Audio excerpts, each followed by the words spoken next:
Hello friends, welcome to UPSC Logics and my name is Siddharth and today I'm going to discuss the Simon Commission that came to India in 1928. So we have seen that after the non-cooperation movement that ended in 1922 and besides Gandhiji starting the constructive program at a national scale, it was the Swarajists who had kept the government on their toes in the legislatures. Then in the meantime there was a rebellion in Andhra Pradesh by the Koya tribals under the leadership of Ramchandra Raju in 1922 to 24.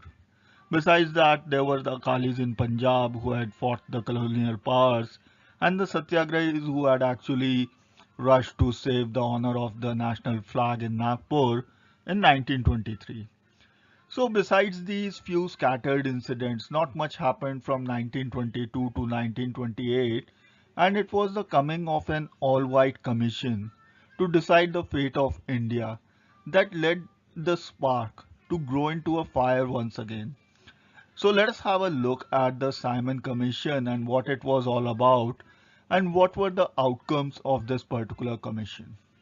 So to understand the background of the Simon Commission, we have to go back almost to the year 1919 when the Government of India Act 1919 was introduced, and this was a form of constitutional reforms that had been enacted, and for years together the Indian nationalists had been after the life of the government that these changes were not adequate and there should be reforms that should be brought about. But the Government of India Act 1919 had said about a commission that would come after 10 years and that would actually inquire into what reforms should be brought about. So Government of India Act 1919 had introduced systems like hierarchy at the provincial level, etc. And this had really left the Indian leaders thinking that these reforms were not enough and there should be changes. So why did this particular commission came before 1829, which was actually 10 years from the time of introduction of the Government of India Act 1919? It was the imminent defeat of the Conservative Party in the electorals or the elections in Britain by the hands of the Labour Party. So the Conservative Party thought that they could not leave the future of the British India into the hands of an inexperienced Labour Party. So they immediately formed a commission under Sir John Simon, and this was formed on 8th of November 1927. And this commission had a panel of 6 members, so it was total 7 members, which had 4 conservatives, 2 Laborites, and 1 liberal. So the liberal was Sir John Simon, and this was an all-white commission with no Indians on board.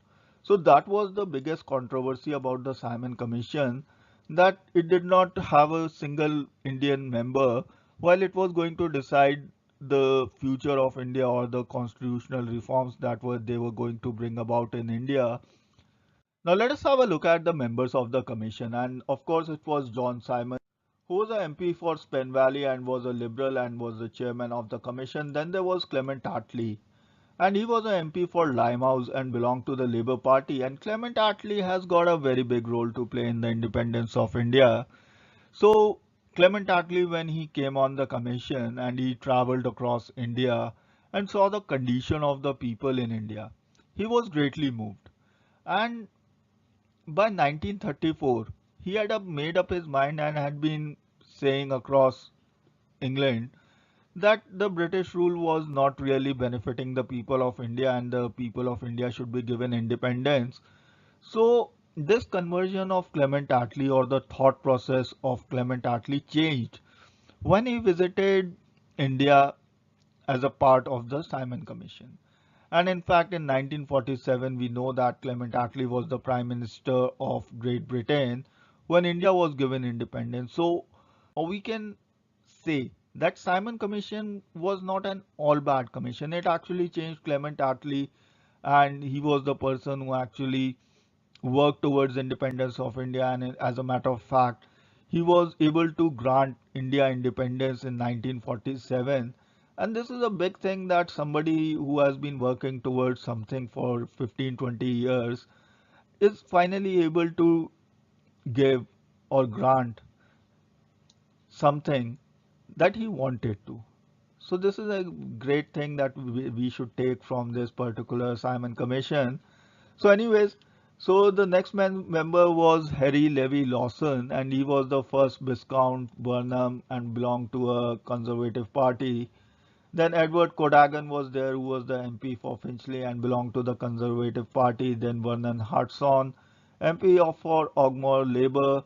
Then George Lane Fox, who was again a Conservative, and Donald Howard, who was also a Conservative, and he was a Baron of Strathcona and Mount Royal. And so these were the members of the commission. Now we know that the Simon Commission was sent as a part of the Montague-Chelmsford reform to study and suggest reforms.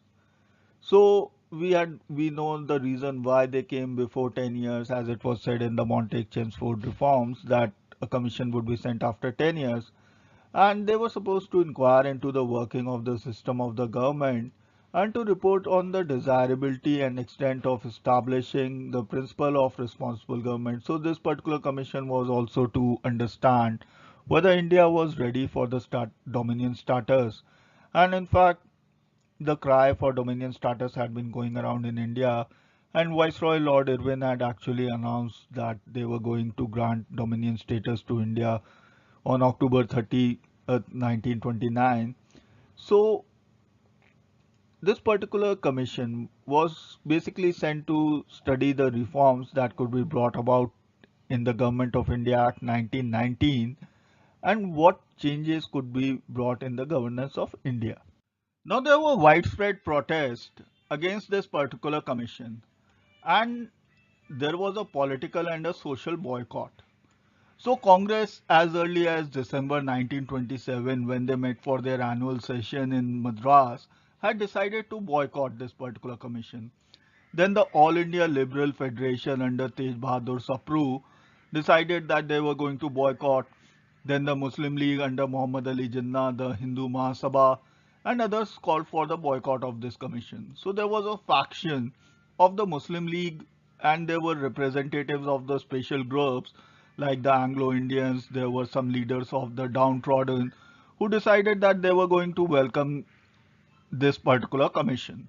So these particular factions have always been around, and in today's time we call them anti-nationals. So anyways, wherever this particular commission went, they were greeted with black flags and the slogan of Simon Go Back. So the tragedy that came out of this particular protest was the death of Lala Lajpat Rai, and he was basically the procession he was leading against the Simon Commission was lathi charged by the Saunders, and he was grievously injured. So Lala Lajpat Rai died of his injuries on November 19th, 1928, and this led to Bhagat Singh, who actually killed Saunders at a later date. So it was during the Gandhi-Irwin Pact, and lot of people wanted Gandhiji to ask Lord Irwin in 1931 that Bhagat Singh should be pardoned, but Gandhiji did not actually put forward this demand as a part of his demands for any pact to happen with Lord Irwin. So this was one of the things which actually really angered the people of the nation, that Gandhiji did not wanted to save Bhagat Singh. So this is a separate topic that can be discussed in a different video, that why Gandhiji took this step. So anyways, these protests led to the death of Lala Lajpat Rai, and he was a great leader of the nation, and in fact was a part of the team Bal Lal Pal, or the trio, and he was one of those extremist leaders who really led the national movement from the front. So these were the protests for this particular commission. Now the commission published its two-volume report in May 1930, and it proposed the abolition of diarchy and establishment of representative government in the provinces. It also recommended that there should be separate communal electorates till the time that the tensions between Hindus and Muslims had died down. It did not mention dominion status, which was the number one demand for the Indians at that point of time, and in fact Lord Irwin had also announced that dominion status would be given to India in 1929. So this report did not mention anything about that. And it did appoint Hartog committee that was to bring about the changes in the education or to suggest the education reforms. So there is a separate video on Hartog committee if you want to watch that video. Now let us have a look at the results of this particular commission report.